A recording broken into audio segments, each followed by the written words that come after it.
Asinine Radio. This is the weekly music podcast where every week we get into a different band, different artist, and we break down one of their records. We get into the music, lyrics, how it was made, and everything in between. My name is Tyler, and way out there, hundreds of miles away, is Jeff. While you're listening, go to Spotify, Apple Podcasts, give us 5 stars. If you're watching on YouTube, smash that subscribe button. So what are we doing this week, Jeff? Go. We're doing Can. Ege Bamyasi. Ege Bamyasa. Bamyasa. That's how you're supposed to pronounce it. We are Turkish now. But this band from Germany, record came out in 1972, November 1972. So we're going to get into that. And but, before we kind of break it down, we're going to get into our origin story of Can and then our first impressions of this record, Ege Bamyasa. So let's get into this, Jeff. Origin story. What do you got? Go. I did just type in, how do you say Ege Bamyasa. Ege Ege. Bamyasa. Ege. Yeah. So that's cool.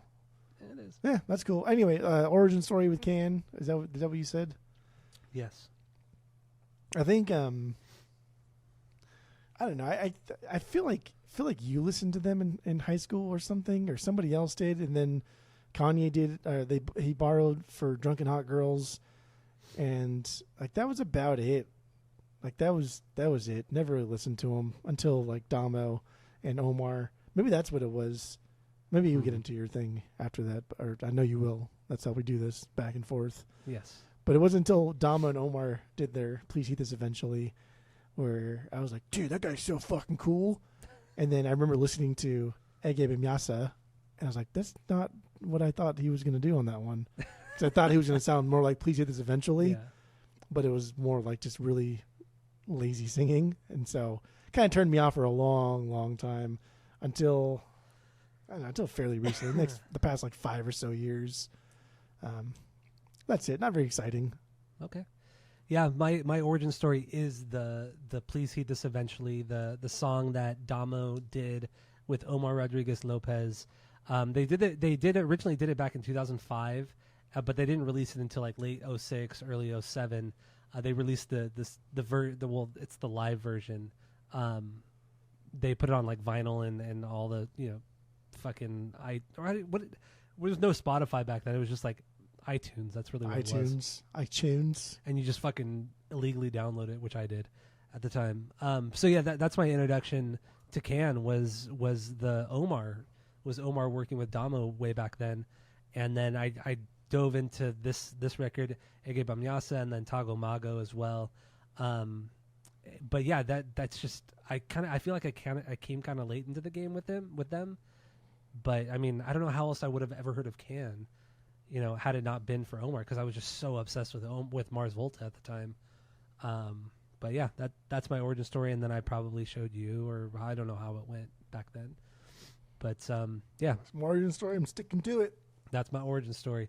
And then, so first impressions on Ege Bamyasa. What do you got? Go. I don't know. It's good. This is good. No, it was fun this week. I think I'm kind of glad I went backwards, because it made me appreciate on the their first stuff, their earlier stuff a little bit more. Because it's easy to dismiss this as not specifically this one, because I think this is the perfect bridge between their fucking weird Tago Mago and then one after this, whatever that one was called, Future Days. That was just more kind of chill and ambient. This is a perfect middle ground that's very accessible, but it's still kind of weird, right? You still have to kind of have an appreciation for the arts to get through this without vomiting. Nah, I'm just kidding. It's good. It's solid. I liked it because I didn't hear this in its entirety until I've already heard a lot of other things and gone through a lot of other proggy things, and then this hit, so it didn't shock me the way it probably would have if I stumbled upon it when I was 12.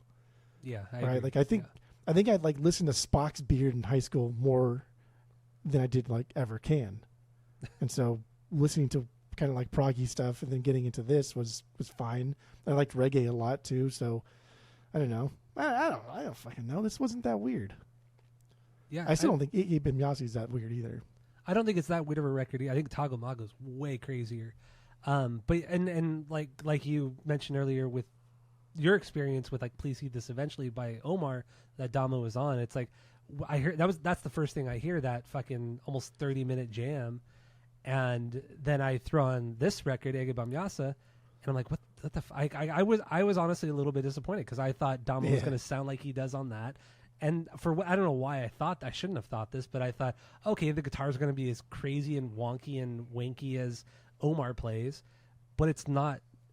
This record, Ege Bamyasa, is not like that. It's way more subdued, way more chill, relaxed, extremely groove based, and it's fantastic. I mean, if you're really not into like prog music or even jazz music, but a lot of jazz people would say this is fucking garbage, this is trash music, because jazz people are lame.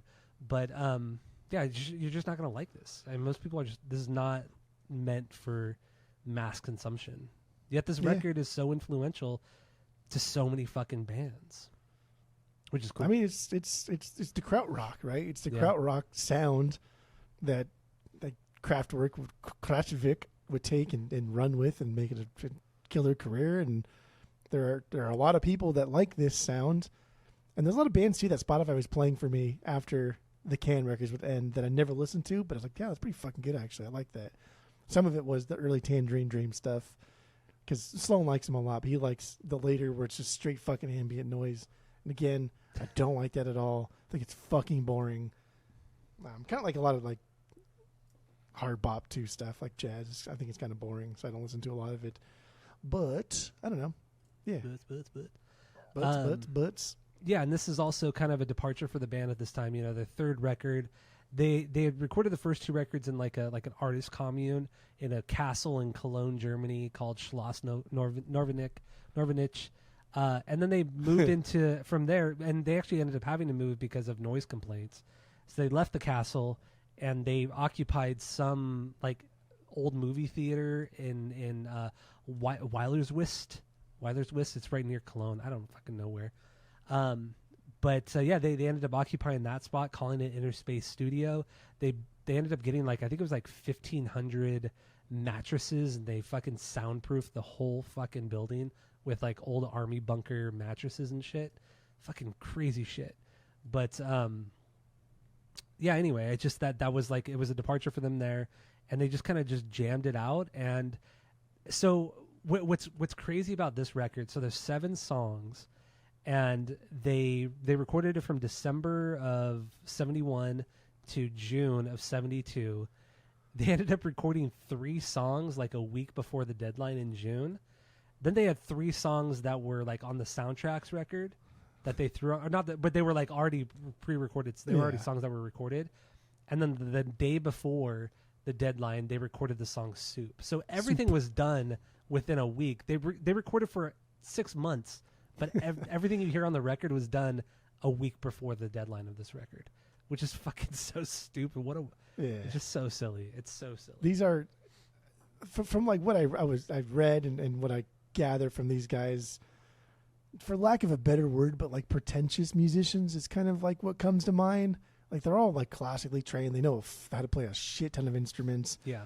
They have this vision for playing music where they don't want to play rock music, even though they play rock music. They don't want to play rock music because they think rock music is beneath them, and they can do other things. So they kind of just sound like pretentious musicians in general. But I'm sure they know like a lot about like theory and history. But it is funny to think that like when you play rock music, it's fun to fucking jam, dude. So they probably spent most of their time just dicking around jamming until like, yo, we need to put something together. Like, oh shit, all right, let's just do it right now, like today.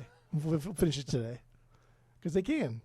Yeah, well, I mean, the song "Soup" is like a 10.5 minute jam, and that's just like what it was. Like I don't think there was much editing to that song. It was just like so last minute. Like we just need to fill up side 2 of this record, and that they just did that fucking jam. So, yeah, and also people who don't know krautrock.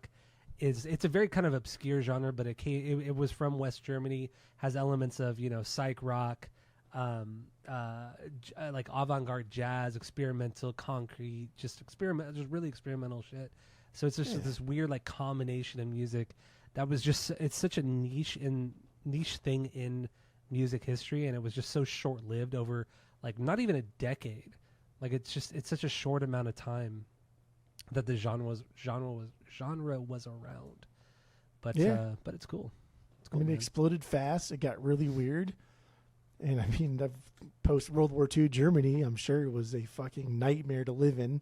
Like no one knew what the fuck to do. It was probably very disorganized. And like, what do you do when you're a teen in post World War II Germany, right? The whole world still fucking hates you. I know. Like everybody hates your guts, and you didn't do anything because, you were just born barely. So what do? You make fucking weird music. You make weird music that's noisy and that's kind of like shitty to the ears. Yeah. And what's cool about the band as well was that this is the second record with Damo Suzuki. He did 3 records with this band, and how he joined the band was just like it was just so weird. So Malcolm Mooney, the original drummer, quit the band, went back to America, had a mental breakdown, and they just found Damo Suzuki on the streets of Cologne just busking. And they had a show that night. And they just saw him busking. They're like, oh, this guy's pretty cool. He's good, man. He's good. But in however you say that in German. And they approached him, didn't speak a lick of German, and barely spoke English. And they were able to communicate with them. And he played that show that night and just improvised it. He just fucking improvised that first show, became their singer. 3 records later, he becomes a Jehovah's Witness, leaves the band, and never plays with them again. And then died 2 years ago. Yeah. Damo's life is wild. He leaves his house, right? And just like, kind of like, where do I want to go? I don't know. Swedish sounds kind of cool. I'll head that way. Yeah, him and his buddy left Japan. They went to Sweden and lived there for like a year. Let's see what we can do when we go over there with no fucking money and just like a saxophone and a guitar, and don't speak any language other than like Japanese and a little bit of English. So they hook up with like a family as like a foreign exchange type of thing, and they live with a family for a while, but like they don't know how to communicate. So all they do is just cook food for each other. That's like the common equalizer. And like, just, I don't know, that's how fearless, right? Like how fucking cool. Especially at that time when you have like, there's no cell phones, there's no internet, there's no way of communicating. There's barely any way of communicating back home. It's just you fucking go. And they're not, they're not fucking flying over here from Japan. They're fucking probably took some gnarly trains all the way across Asia through fucking Eastern Europe. Going through Eastern Europe when it's all occupied, when it's all fucking USSR. Like, that's some wild fucking shit back then. Yeah, all these guys. I'm reading about all their backstories too. All the guys' lives. I mean, Damo has a fun, interesting life, but everyone else, because they're all German and their parents, it was pretty wild reading about it. It was fun. I didn't read too much about the other guys. I just really only read about Damo, but yeah. Either way, I will inform you. I'll keep you updated. It's 4 dudes. Wait, no, is it 4 guys? No, 5 guys. 5 guys. 5 guys. Guitarist, bassist, drummer, singer, and then a keyboardist. And in the end, the bass player, Zuge, forgot his first name. I forgot these German names. God damn it. Like Irma or some shit. Yeah, so he's kind of like the driving force of the band. He's not really a bass player. Is it Irma? No. Yeah, he's not really a bass player. He picked it up last minute. But he's, it was just like all the other instruments were taken, so he took up the bass. But he was more of like the editor. He was the producer, the sound manipulation. He was doing all kinds of crazy shit. Like very ahead of its time as well. In 1972, a lot of bands were doing this shit, not to this extent at least. So yeah, he was kind of revolutionary, in what he did, even though he wasn't a very good bass player. But he I mean, he was. I guess well, when I get into my songs, because there's a cool bass, and Soup is one of the ones. There's a cool bass part, and I wrote some stuff about the bass player. We can get into that when we talk about Soup. Yeah. So let's do this. We've talked about quite a bit of their history. Let's get into some songs. Do we have any stinkers on here? No, I have no stinkers. I got 7 bangers. I think everything's a banger. This I do record too. Should be listened to front to back, too. By the way, it flows nicely. There's some sequencing things here, like going from Soup to I'm So Green. I love that.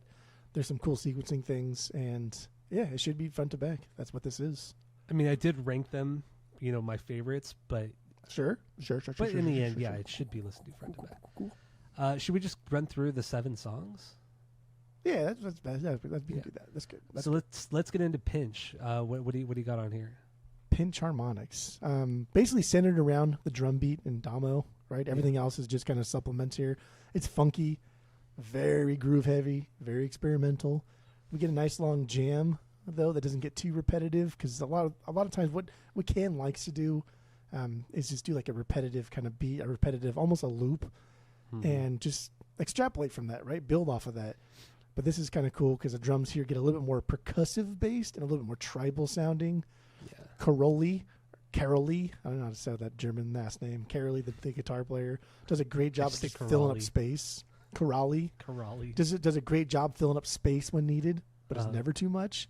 And like the bee's knees here is that just like in fucking Only in Dreams, that last resolve, right? And we've heard Les do it too before. Can't think of the song that he does at the very end. I don't know. Yeah, I know it just from that one note that you probably don't even have. I think it's My Name Is Mud, right? Is that at the end of My Name Is Mud? Oh, I know what you're talking about. Yeah. It's My Name Is Mud. How's it go? That it goes. Bing. I don't even know. Yeah, just that one ring. He just hits that like one upstroke on it. That's so literally what I just did. Yeah. But yeah, I think that's just like to resolve the whole song. And at the same time, Damo just says pinch. It's like, oh, cool, man. That was good. That's good. That's a good intro. Fuck yeah. It's 9.5 minutes too. It's a cool jam, and like you said, it's very drum driven. The bass is weird. It's disjointed, but Michael, the guitar player, Corolla,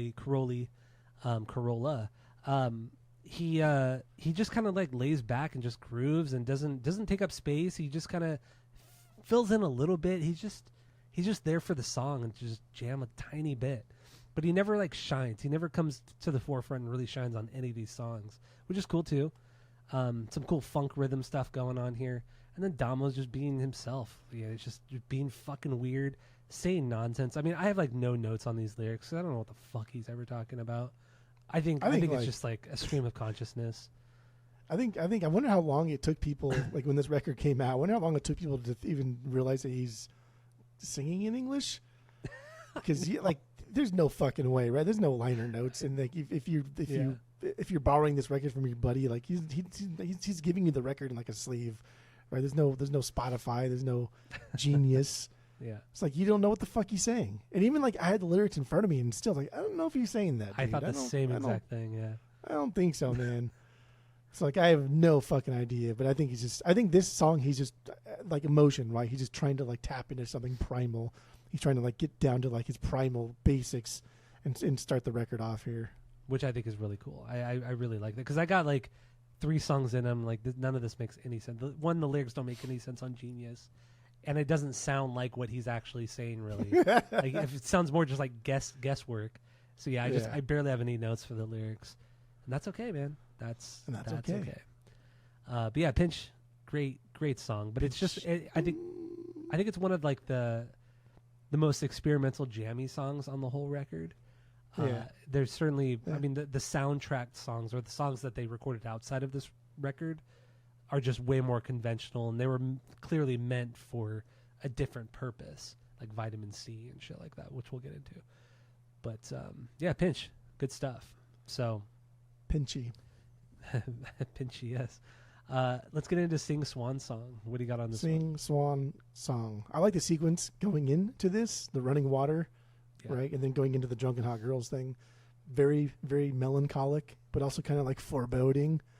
I like having the different instruments to kind of mimic this worldly music scene. That's something they'll do later on, but then they'll take those instruments and then split them apart and then really try and get each instrument to be its own actual part, whereas this is just like a quick little thing. I think they do this better than trying to make a reggae song, like you said, or trying to make a Latin song. Like just put them all in one little spot and call it a day. Who gives a fuck? Yeah, I like that. Songs like this definitely make sense in like the Radiohead inspiration realm. Like a lot of nuance, but very overall just kind of simple sounding. So like depth, but not like a small box, but that little small box is very like long type of thing. Mm-hmm. That's what this song to me is. Yeah, this is one of the. Mm-hmm. I think I put this as my 5B though. A little bit lower. I put this as my 3B. A little lower. But I mean, yeah, it's very peaceful. Starts with the stream, the water flowing, I love it. It's so nice. It's so fucking nice. Soft drums, bass, and like you said it best. Like it just sounds very melancholy. I really like it. It grooves so nice, and it has a really nice groove and swing at the same time. I don't know if that makes sense. There's some quirky sampling that Zuge throws in there, and some really cool swells with the keys going throughout the song. So I think the song is really, really soothing, and then the fact that fucking Kanye used the drunken hot girls in the song from 808s. I mean, that's just a testament to like the genius of Kanye, because the guy pulls from just so many fucking different things, so many different genres, so many decades, and the genius of Kanye and songwriting. Fucking can. I still want to. That's how I heard Can for the first time, was like through that, and like, you know, like, well, that's a fucking cool sample, and like somebody had told me it's a Can song. I was like, oh, that's cool, but then never like got into him after that. I was like, that's just cool to know. It's like a cool trivia. It's really cool trivia. Yeah. And that also makes me really want to hear the music that Kanye was doing with the Mars Volta. Remember that shit? Like 4 years ago? He posted that shit on Instagram. It's like, yeah, that was weird. What the fuck was that shit? Yeah, that was like a little teaser, right? And then like nothing ever, like never said anything else about it. I mean, there was no music on it. It was just like a picture, and he's like, I was something like, "Hey guys, when are we gonna get back together and finish this album or something like that?" But he like tagged the Mars Volta. It was some weird shit like that. Just makes no, like, it could have just been one giant troll post, but just weirdly specific and calling out the Mars Volta. But anyway, Good. Kanye, man, he's something else. He's something else. So let's get into One More Night. Third track from the record, 5.5 minute song. It's just a very straightforward, tight beat. I mean, right? Yeah. Super, cool. Super funky. Yeah. And like their drummer, we'll talk about the drummer in the next songs. I think I like his beat in the next song. I like how they can be so calm, yet so interesting. Mm-hmm. Like there's nothing really extraordinary going on in this song, but the drum beat is absolutely fucking killer. There's really, really cool, funky guitar work. Damo sings, like he growls. He gets real fun and weird with it. Like he's just having a good time, and they're all just jamming, but they're keeping it as a song. They're not getting fucking tago-mago with it. They're keeping it as a song. And just the drumming, just the hi-hat hits. It's just it's the exact same tempo, the same exact thing through the entire 5.5 minutes. Just just that metronome. Just the metronome fucking hi-hat. You know, he churches it up on the snare and shit like that, and there's some percussive stuff going on, but just literally metronome through the entire song of that hi-hat. And that's, dude, keeping that's kind of tough, man. 5.5 minutes of just that. Your right arm is just going to fucking be dead after it. I think it's the natural tendency for a lot of drummers and just humans just to lose interest and want to do something different, want to do like an open thing, right? Or want to just move that right hand and go do something else real quick and come back to it. But no. Nothing. Nope. Just steadfast, baby. Eye on the prize. And then I think the interplay between the guitars, bass, and keys on this song, I think is incredible. They're all kind of doing their own thing, which is amazing. But the way they blend and they go in and out of each other, I think is fantastic. And there are moments where the keys sound like the guitar, and then you're like, oh, wait, I thought that was a guitar, but then it's the keys, and then it's the opposite, and then Zuge is just holding it down. And this guy's not even a fucking bass player, and he's fucking holding it down on this song. It's killer. Yeah. I want to get more into him on Soup, because that's my favorite bass part on the record. So, One More Night. This is more of like a mid-tier, but, you know. Yeah, mid-tier for sure. It's still killer. So, Vitamin C, fourth track on here, 3.5 minutes long. This is like the closest thing you have to a single, because Damo there's kind of like this like vocal melody going on. Yeah. And this is their most popular. I think this is their most popular song. It's Vitamin For C. sure, this is their most recognizable song. Yeah. So, what do you have on this one? Yeah, so like I like the drum beat here is everything for me. Shuffle. It's like this irregular heartbeat kind of thing, and like someone on drugs or who's scared for someone else who's on drugs. It's weird. It's like the impendingness of it, right? Whatever the anxiety it gives me when I listen to it, Yeah. Heavy on the snare, which I always love, like a heavy on the snare or hi-hat work. And like the drummer, dude, the drummer's so fucking good. I know. He is so goddamn good. I think he's the best part of this band. Like as a musician, he's the best part of this band. His backstory is wild, dude. Like he's just accomplished drummer from like a young age. When he was like 10 years old, 11 years old. Like he eventually found himself playing with Art Blakey and the Jazz Messengers. So whenever sick. Art Blakey didn't want to play drums, like they would call him up in like the late 50s, early 60s. So this dude played with fucking like Jackie McLean. He played with Lee Morgan, Hank Mobley, Wayne Shorter, like just iconic fucking names in the hard bop modal jazz scene. Like that alone is absolutely historic. This guy's playing on records.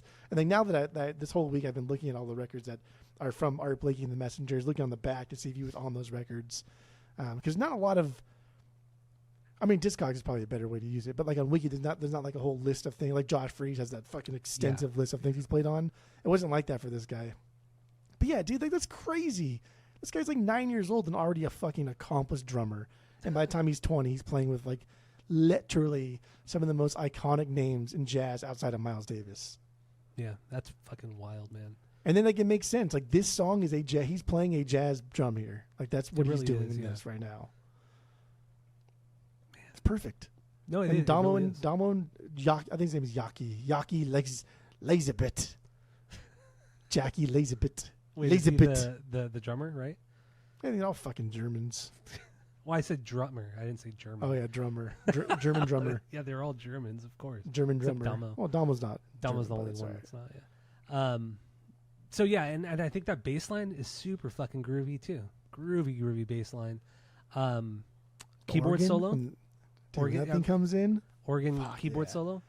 And you hate it's like electronic organ. It's not even like a proper organ. But this is like a perfect combination between like giving homage to like the chamber pop, like the Baroque pop thing that like everybody loved in the 60s. Yeah. But then also like let's just psychedelic it up, right? This is fucking put some like aggressiveness in the back end, but still keep it pretty. Like that's what's going on here. I dig it. Like this is very Doors like. This is very Doors. Very Doors, yeah. That bridge at least. The bridge is very, very Doorsy.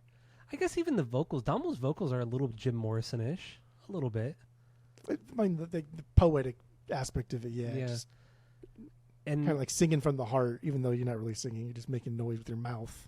And also, like, you know, how we were talking about the drummers playing on One More Night. You know, he's essentially just playing a loop on Vitamin C as well. It's not... Yeah. It's just, it's that shuffle kind of beat that he's doing, but he plays it the whole fucking 3.5 minutes. Yeah. But it never gets old. You never get tired of it. He doesn't really change it up. There's a couple flourishes here and there, but he really doesn't change up that beat, that loop. And yeah, Vitamin C's fucking killer, man. It's really what you hear in like a lot of like free jazz, improvisational jazz stuff. You hear like that kind of drumming, and then everybody else is just making fucking noise. Yeah. I dig it. So what do we got? We got Soup next? Soup. Yeah, Soup Kitchen. So this is 10.5 minutes. This is the song I mentioned earlier where, you know, they had a deadline of June whatever, let's say June 2nd. And they literally, it was the day before the deadline, and they said, we don't have enough to cover side 2 of this LP, this record, so they just fucking jammed. They jammed it out, and we have Soup. This is just an extended jam, 10.5 minutes, and it's fucking killer, man. It's so we have Soup. Yeah, dude, yes. For sure. Like the first verse is so goddamn dope. And when the whole song drops in, this is very Zeppelin-like. I hear a lot of like Jimmy Page's guitar playing and Corolla's guitar playing here. Like it very, very similar. Because, you know, Jimmy Page always kind of like sometimes open chords, but like very heavy, very aggressive. And I kind of hear that here. But like Holger, dude. Holger, the bass player. Ermin Holger. These ugly Germans have the ugliest names. Zuge. I don't even care. Wait, is that his name? Holger? Is it Holger Zuge? Am I getting all these names wrong? Fuck. I don't know. They have ugly German names. Hold on. Let me see. Holger. Holger Zuge. Yeah, that's his. That's Holger his Zuge. Suke. Dude, Zuge. ugly Zuke. fucking name. I don't care. It's an ugly name. And I think he's the only one that's not German. I think he's Polish. That's right. He's Polish because. He's a German musician. He's not. He was born in Poland. Oh, was he? Okay, whatever. Yeah. Ugly Okay. So like his motherfucker, backstory too, because I thought it was interesting. But yeah, he's not a bass player, right? Like he does have cool parts in this. He's the scales, the hammers, the bends. He does it all. But he plays it the way that's like he's the most elementary musician on this record. He plays it just like a stereotypical bass player would play it, albeit better than most bass players could ever dream to be. But it's still very like elementary compared to everybody else, and that's by design, right? He picked up the bass at the last minute, and he didn't really progress with the instrument because he didn't want to progress with the instrument because he wanted to focus his time in the studio, like cutting tape, recording, everything in the back end. So like one of the reasons why we got mad at him later on because he just never got better at his instrument. But it's like, dude, he spent more time putting together these records than anybody else ever did playing on these records. This guy was like meticulously cutting 8 hours, 16 hours of tape to condense it into a 20-minute song. Like, fuck off. And then you get mad at him for not practicing his bass too much? Get fucked. Get fucked. He literally did everything for this band. Literally did everything. Yeah. Like, he's cutting 2-track tape, dude. Like 16 hours of 2-track tape.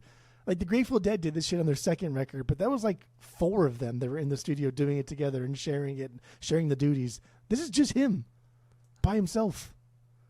Get fucked. But anyway, he has a World War II backstory. His parents were Polish, but they changed their name to a Dutch name so they could hide from the Nazis. And his dad even went so far as to make up this entire family tree as like further proof that they weren't Polish. And like when they did try to flee, they did try to flee in 1945. They were going to go on this big ship, but the Graham at the last minute supposedly decided against it. She's like, I don't want to go on that ship. Let's take a train. That boat ended up being the Wilhelm Gustloff, which is one of the if not the biggest loss of life on the seas. Like the biggest 10,000 people died because the Soviets fucked it up, shot a bunch of torpedoes at it and sank that bitch. Like 10,000 people died. He was going to be on that boat, but his grandma said no, and we would have never had Can. Had his grandma. That is crazy. It's just weird because we talk about like World War II and stuff, and like those people are kind of like going away just because it's been a long time now. There's not a whole lot of survivors now, but you read about people like this, and he's not even the craziest one either. There's other ones here too that are pretty wild in the World War II aspect. But anyway, we go from this heavy rock jam to this kind of like really fun ascending jam sesh where like everything gets a little faster, a little bit more chaotic, and like the halfway point of this is definitely the most inaccessible part. Yes. But it serves a purpose, right? We're harkening back to Tagomago. Yeah, the last 4 minutes is just fucking concrete. Yeah. It's noise. We get to let loose a little bit, just have a little bit of fun with electronics while still keeping in character. It's for sure a throwback. Like the drum beat gets a little bit more fun. Everything just gets a little bit more wild. It's Tagomago. Yeah, it's Tagomago. Also, going back to Zuke, he was born in the free city of Danzig. That's where he was born, in Poland. So, thought that was fun. That's a little fun trivia for you. Stupid. That's good. But yeah, Soup. It's is like probably one of my least favorite songs on the record because of the last like 4 minutes of it. Just like, come on, man. Like Tagomago's fucking cool as shit, but I don't want to hear this again. Come on, it's not my thing. Not my thing. Is that Danzig's real name? Danzig? Is his last name really Danzig? So. No, I don't think so. Let's see. Huh. I never thought about that either. Pod one time. No, Glenn Allen Anzalone. Oh my God. What's his last name? Anzalone. Very Italian. Like Italian? Yeah, it looks like very Italian. Anzalone. He's the third of 4 sons from Lodi, New Jersey. It doesn't say he's Italian, but it sounds very Italian. And he's 70 years old. Shit. I didn't realize he was that old. That's someone that's old, dude. Yeah, that's old, man. All right. Anyway, we're not talking about Glenn Danzig. We're talking about. We're not talking about Glenn Danzig at all. We're talking about Can. So, I'm So Green, 6th track, just a little over 3 minutes. It's just this is my favorite jam, song, man. Is it really? Yeah, this is my favorite song. Okay. Well, what do you got on this one? I think got a hell of a groove here. And Toyota Corolla, I think he slays this one. I think he does incredible work here. I love his chord progressions. I love his shapes. He never drops in like to take over anything. He really just uses them to fill out the song. And because the bass player gets real groovy with it, kind of this note matches like the root notes of the chords, we get these really, really bright, loud, crisp chords. And I like it. I like noodling for sure. Everybody likes their little Omar noodling, but I like chords, man. Chords are the bee's knees. Yeah, I get it. Chords are good. I get it. I'm so green. This is. I rank this 5. You know, it's okay. It's still solid. Room for improvement. It's groovy. It has some bluesy riffage. Dig it. But it also builds into this kind of like heavier, faster part with some kind of like grating, like keyboard playing on it, which is cool. I dig it. For 3 minutes, they do a lot in 3 minutes on this song. And once again, man, they lock into those fucking grooves, and you just jam, man. When you throw this on loud, throw it on your speakers or like on good headphones, good cans, and this record is just so fucking good.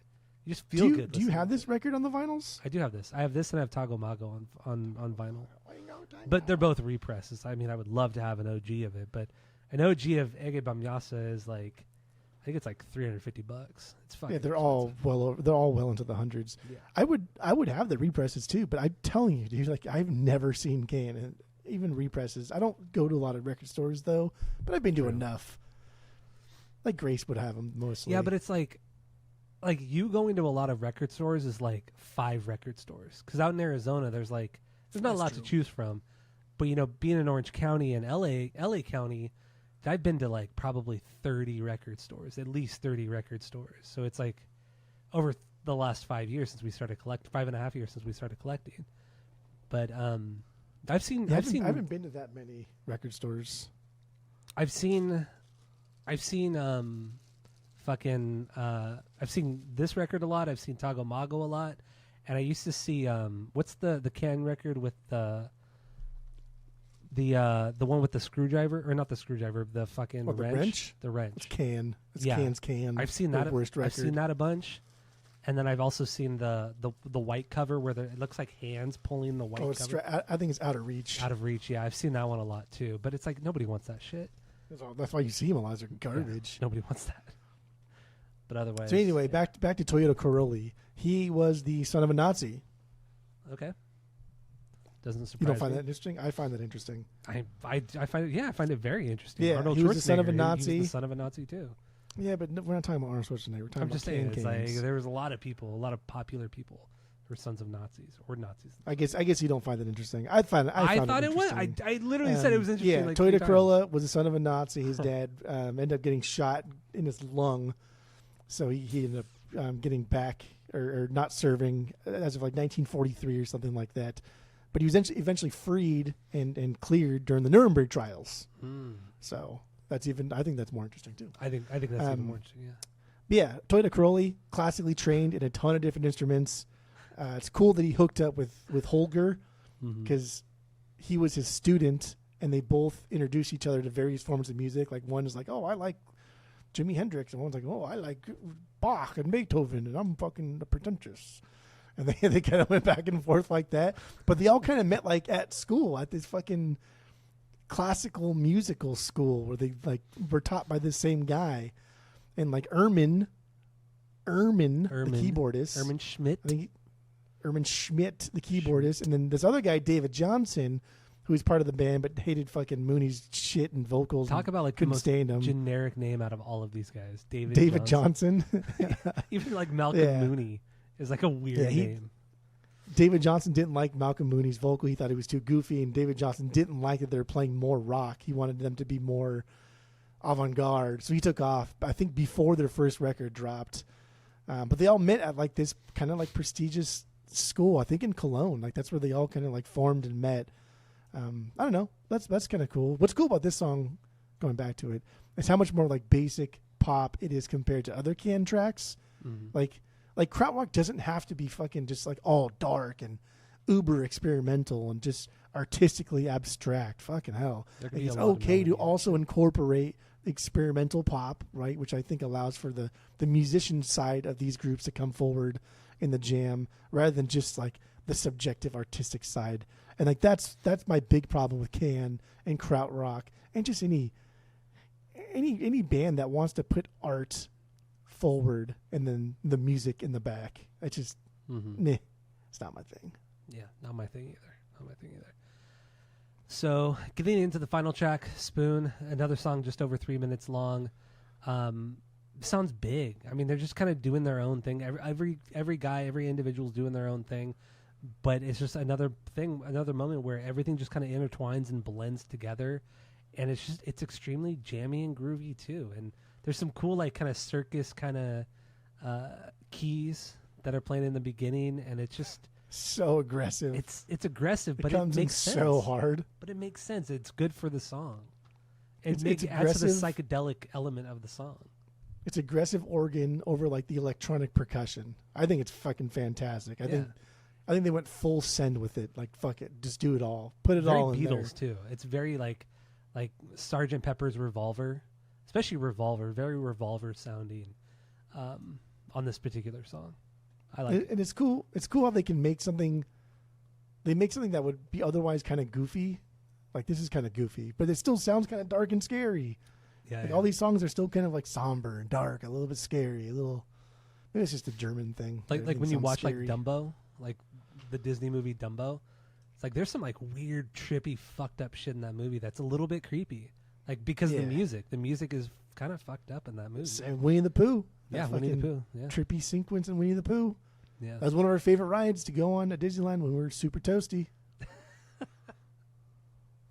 I think we had a lot of favorite rides at Disneyland when we were super toasty. I think all of our favorite rides at Disneyland were because of a specific reason.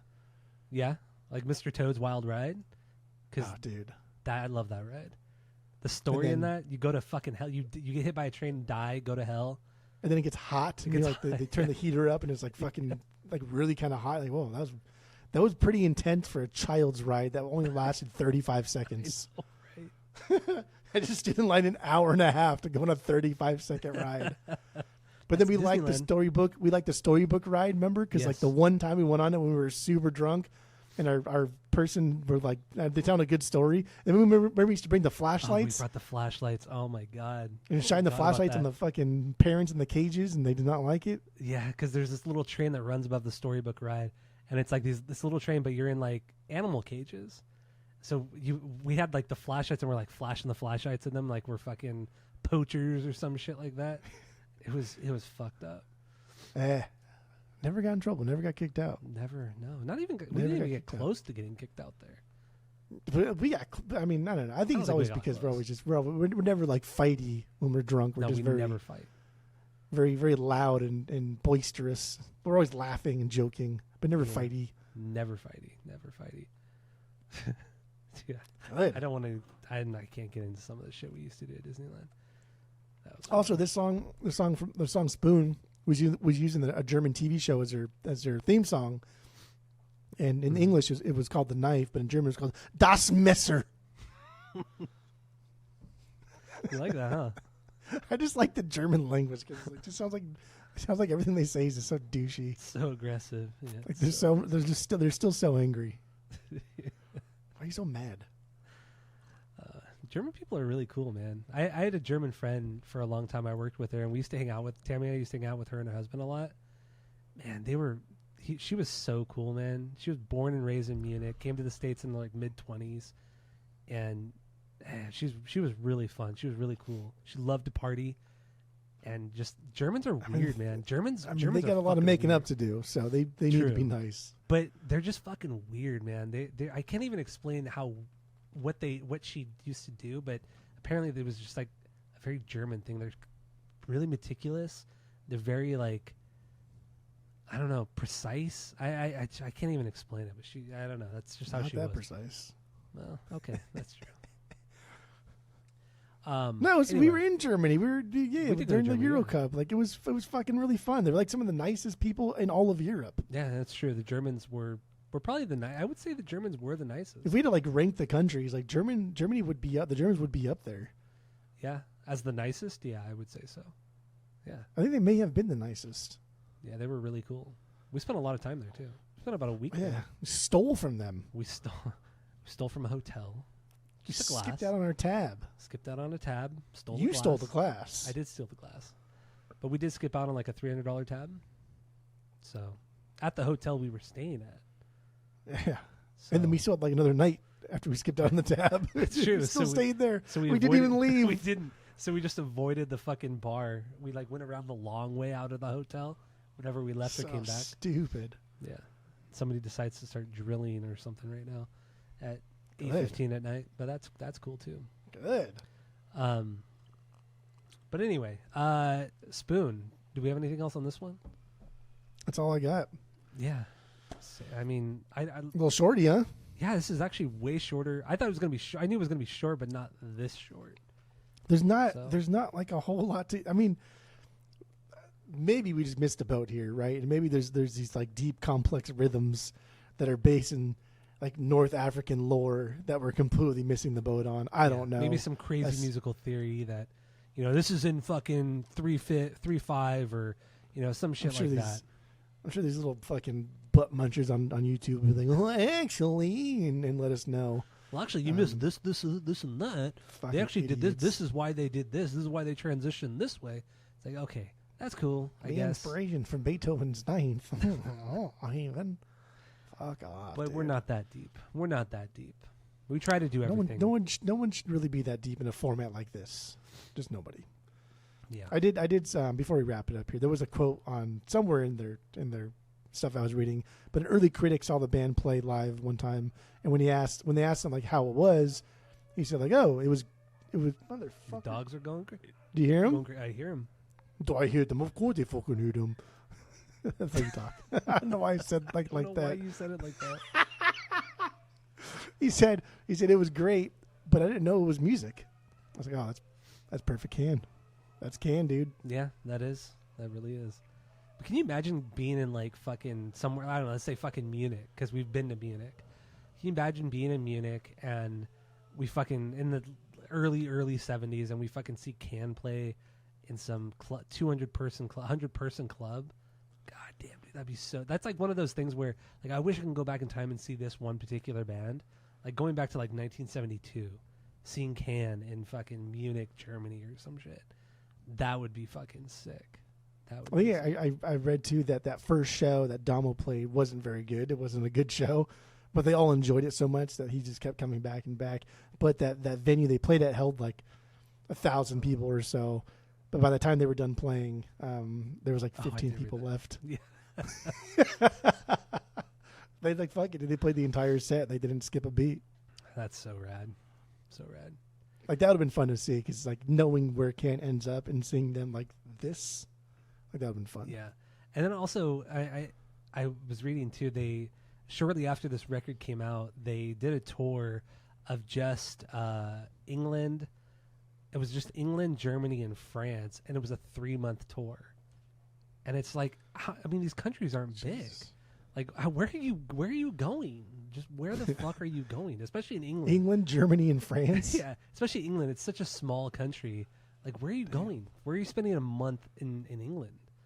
That's a long fun. I mean, we did a month in all of like Europe outside of 8 countries. Spain and UK. Yeah. And these guys did 3 months in three countries. But West Germany, too. That's only half of Germany.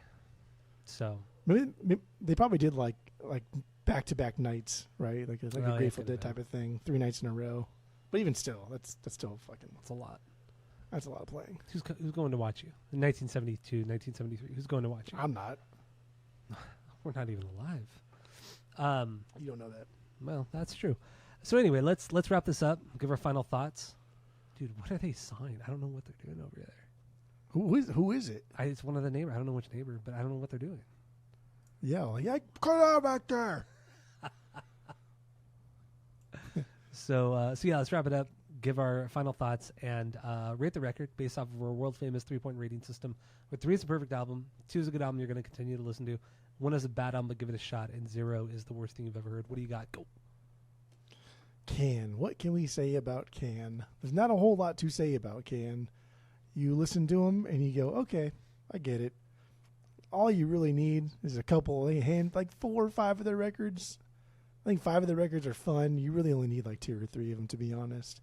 Yeah. You listen to it once, you either like them, you don't get them, or you hate them. I don't think this is perfect. I don't think anything they've ever done is perfect. I think there's just too much art in there, and we're definitely not art folks. I mean, we always say like we're not lyric men, but we are definitely not art men, like by any stretch of the imagination. True. So whenever that like avant-garde kind of shit seeps into the music, that's where I'm lost. That's where I think like, okay, now you're just being fucking annoying, and I don't like that. So there's not a whole lot of it here, but this is not a perfect record. 2.75. All right, that's fine. Even though last week I think I gave Charlie XCX a 3 out of 3. You did give Charlie XX a 3 out of 3. What are you gonna do? I don't make the rules. Well, clearly. So yeah, my final thoughts. I think this is just a great jammy kind of prog record. The way they infuse the jazz elements with the avant-garde stuff. I mean, I'm not really a fan of avant-garde or anything like that, but there's a time and place for it, and I feel like they do it pretty tastefully on this record, way more so than on Tagomago, which, like we talked about, that second half of Tagomago is just stupid.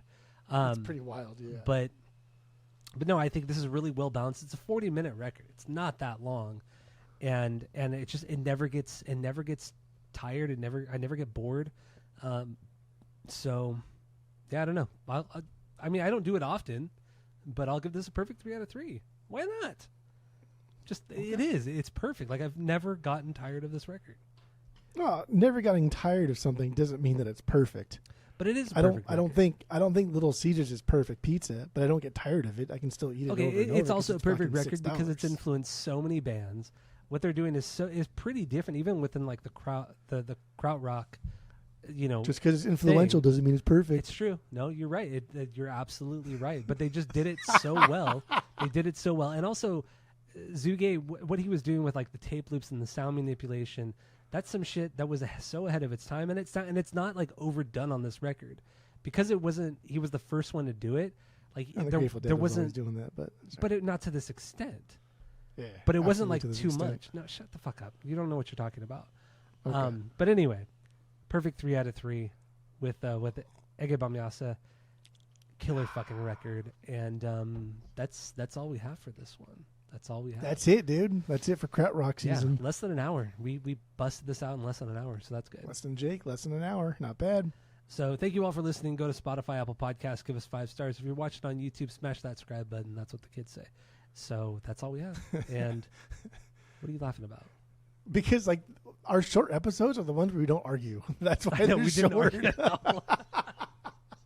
There's no arguing. Fucking short. There was no tangents. I'm surprised there was really no tangents on this one, dude. They're only short because there's no 10-minute long rant about how you fucking have cloth ears or like attacking you as a person or something like that. That's why it's so short. Getting so personal.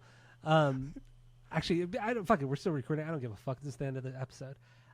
When I was editing the Charlie XCX episode from last week, the main episode, the Brett episode, I probably cut out almost 20 minutes of just junk, of just like us just ranting and just us going after each other that had nothing to do with the album. Like, it was just the dumbest fucking shit. I'd cut out almost 20 minutes of stuff. It was so stupid. It was so dumb.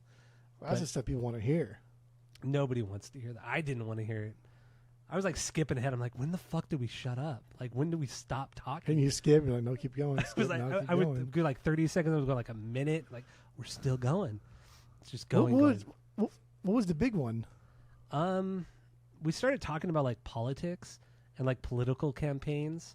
Like, it started out with like Kamala Harris using Charlie X's using like Brat Summer. Oh, there's a big Obama thing and personality. Yeah, we were Obama. talking, and it just got like way too just stupid and too into the weeds. I'm like, this is not interesting at all.